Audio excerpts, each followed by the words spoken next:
Pasko na naman at dahil Pasko na nga ulit, naisip ako gumawa ng animation tungkol sa mga na-experience ko tuwing may Pasko. Kaya huwag natin patagalin to, simulan na natin. Let's go!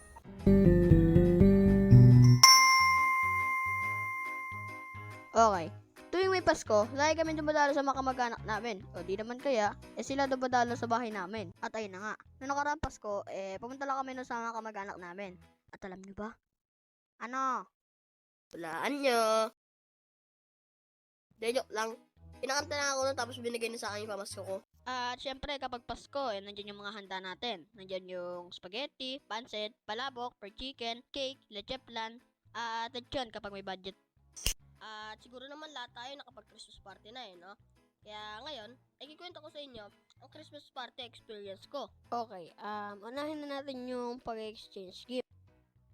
At noong nakaraang Christmas party namin, syempre, nag-exchange gift kami. Sa pagkakatanda ko nun ay number 13 ako nun. At ang regalo sa akin ay mug. O, diba? Mug? Mug! Kung sana ko pilit dyan or kung ano man magandang regalo na yun Hindi naman sana mug. Hindi ako nagagalit Nagsasabi lang, thanks. At ito naman ang pinakaantay na lahat. Yung kainan.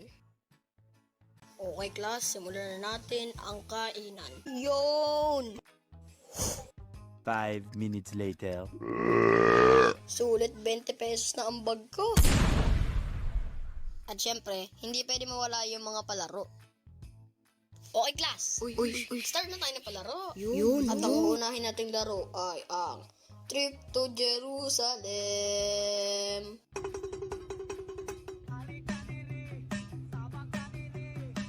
Yung hanggang sa dalawa na lang kayo naglalaban sa iisang upuan. Ako mananalo dito. Tapos, wala yan sa yabang. Yes! Nakaupo ako. Ay, sayang. Talo. At syempre, ang pangangaroling. Yung gagamitan niyo pa siya ng pantunog. Parang ganito.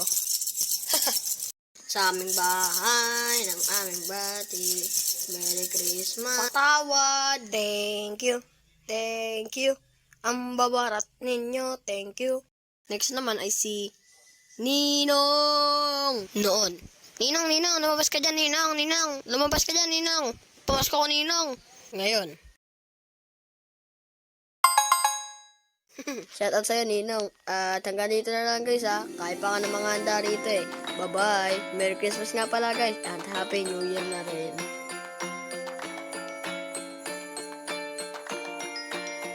Salamat sa panonood, guys. Like, comment, share, subscribe. At pasensya, sorry, patawad. Medyo na-delay yung upload ko. Kasi busy pa. Dahil ito na yung huling video ko ngayon. See you next year, guys, Bye.